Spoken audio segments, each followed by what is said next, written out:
Welcome to the show, everybody. How are you today? I hope you had a wonderful weekend. I hope you have a wonderful week planned. Something exciting, something new.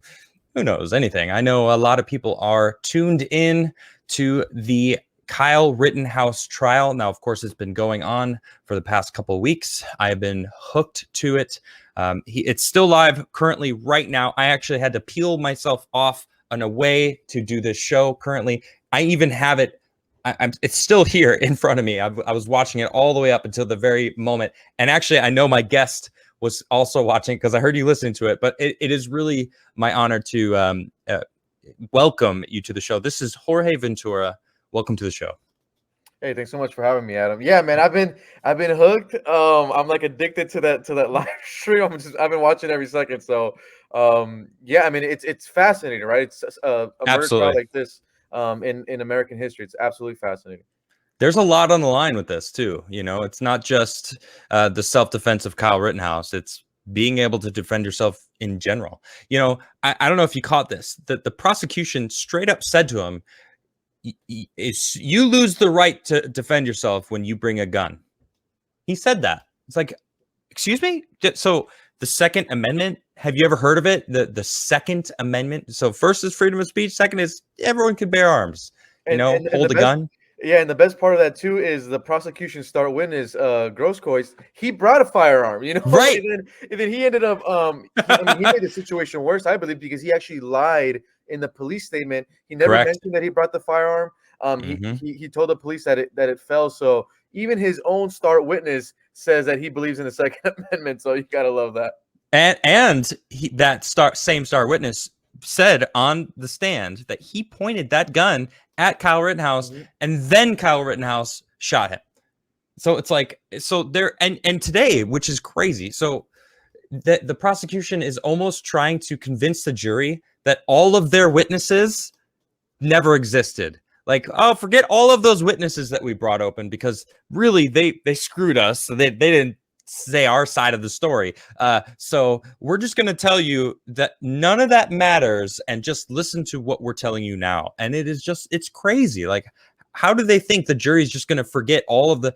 I mean, I've been watching for the past couple weeks, and it's very, very evident, at least to me, that he was defending himself. Granted, I mean, I thought this already for No, last I'm year. I'm I'm on that same team as well. The only thing I'm worried about, man, with a case like this that is so politicized, I kind of feel that sometimes the jury almost has their mind, made up before the trial. Okay. Look, I'm hoping that doesn't happen, but I don't know, man. Anything could happen with this stuff. Also have Grosskreutz going on, like Good Morning America and CNN, and then telling them that he never pointed a gun at Rittenhouse.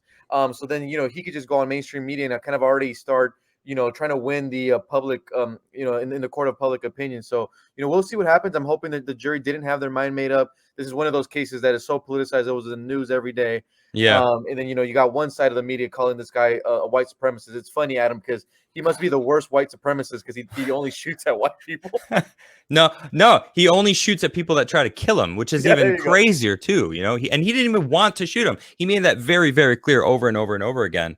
But do you think public opinion is going to make a difference? Like you mentioned, he's going on CNN and swaying public opinion by, of course, lying, because when he was on a stand under oath, he said he pointed the gun Mhm. at Kyle Rittenhouse, and then Kyle shot him. But now he's doing this thing about he was on a couple shows CNN invited him on to explain what he meant by it. And it's like, what do you mean explain? What they're trying to do is whip up a frenzy so that people go crazy.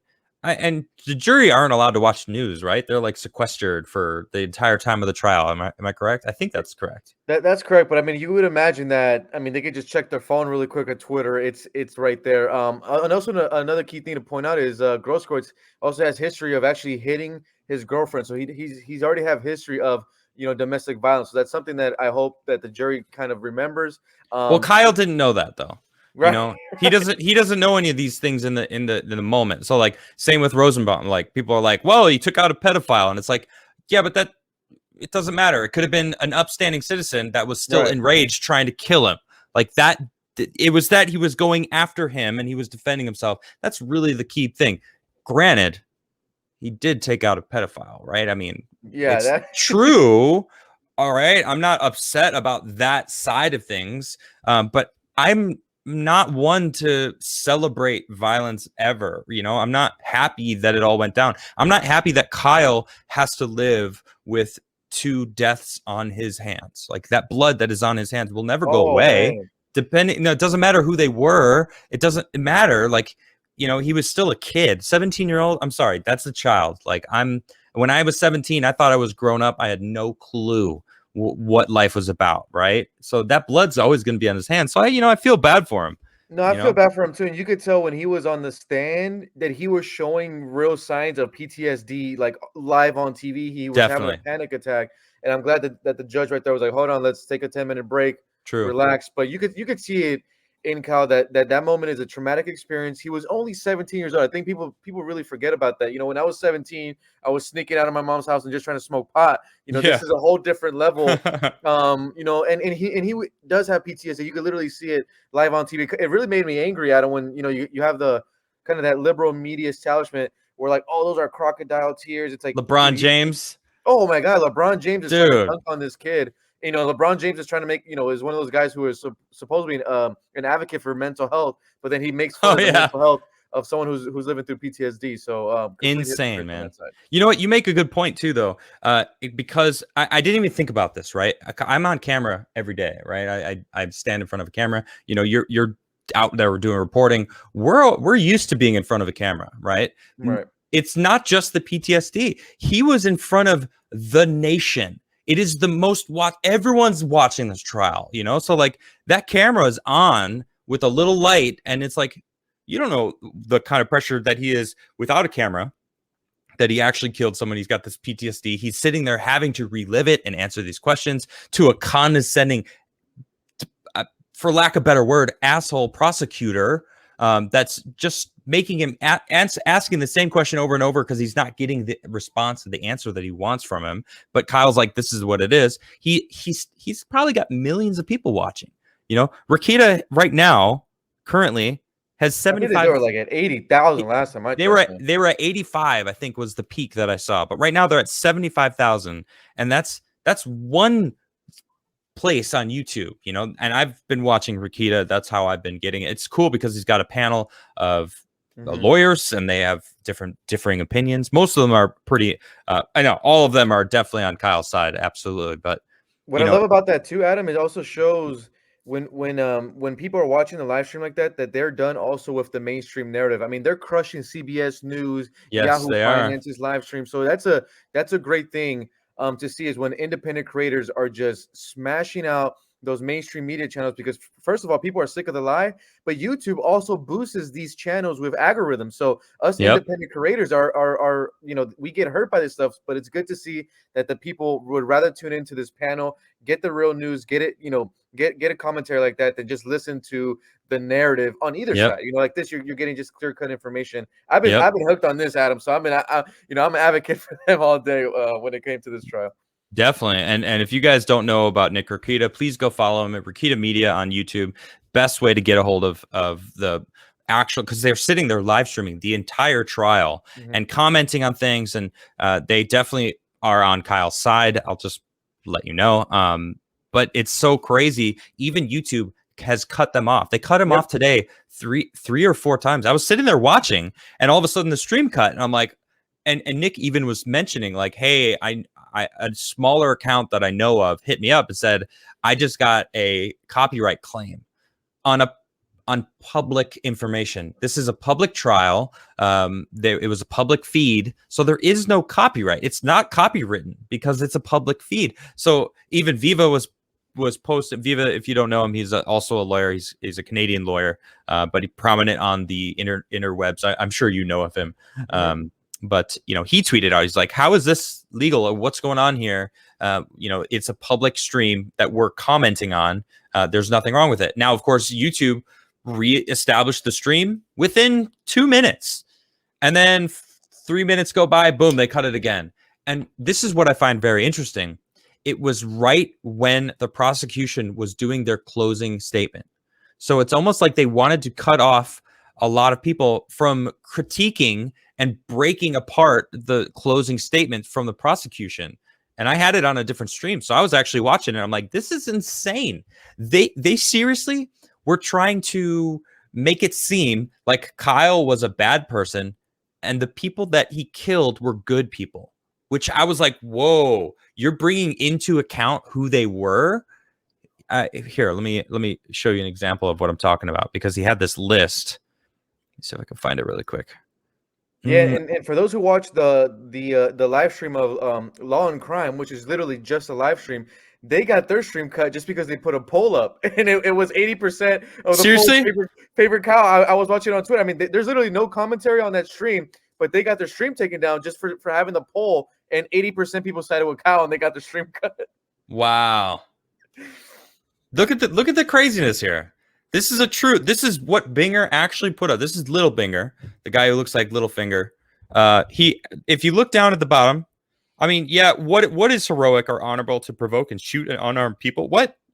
That's not what Kyle was doing. He wasn't some crazy shooter that was going with the intent of shooting people, but that's what this second line is definitely trying to insinuate. Consider whether it is heroic or honorable to lie about being an EMT. Did he?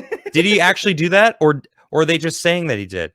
We all know someone like the defendant enjoys the thrill of telling people what to do without the courage or honor to back it up. Pure speculation. That's Exactly. pure speculation. Exactly. Yeah.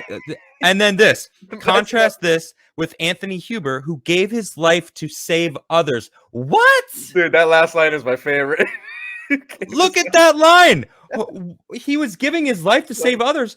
He was going after him. He beat Rittenhouse with a skateboard. Look, I'm a skateboarder, and I've said this before, and I'll say it again. You can absolutely hurt someone with a skateboard. Now, I didn't. Absolutely. The only person I've ever really hurt with my skateboard is me, because that's what happens when you're learning how to skateboard. But you could pick that skateboard up and definitely hurt somebody. You hit him on the head, which, guess what? That's where he was hit, right here in the back of the neck. If it connected with his spine, Kyle Rittenhouse could have been paralyzed for life. If he swung again and hit him in the back of the head, and he could have died. And let's not forget, Grosskreutz, when he was on the stand, even he said when Kyle Rittenhouse got hit with the skateboard that he was worried that Rittenhouse was going to get a head trauma. So even your star witness, who is supposedly the medical expert, right? He's the real EMT. Even he just said that Kyle Rittenhouse could have got a head, that he possibly would have suffered head trauma. So even the star witness says that. So you gotta just love that it all comes full circle. It's insane. Every single time the prosecution brought on another witness, I'm like, oh, what is this witness going to say that's going to totally screw the prosecution? Because it just felt like every witness was just like, he was defending himself. He was defending himself. And by the end, it feels like they're struggling. And that's actually what they were talking about before we just went live. They're talking, because right now they're doing their final arguments. Mm-hmm. Okay. Both teams have had their say.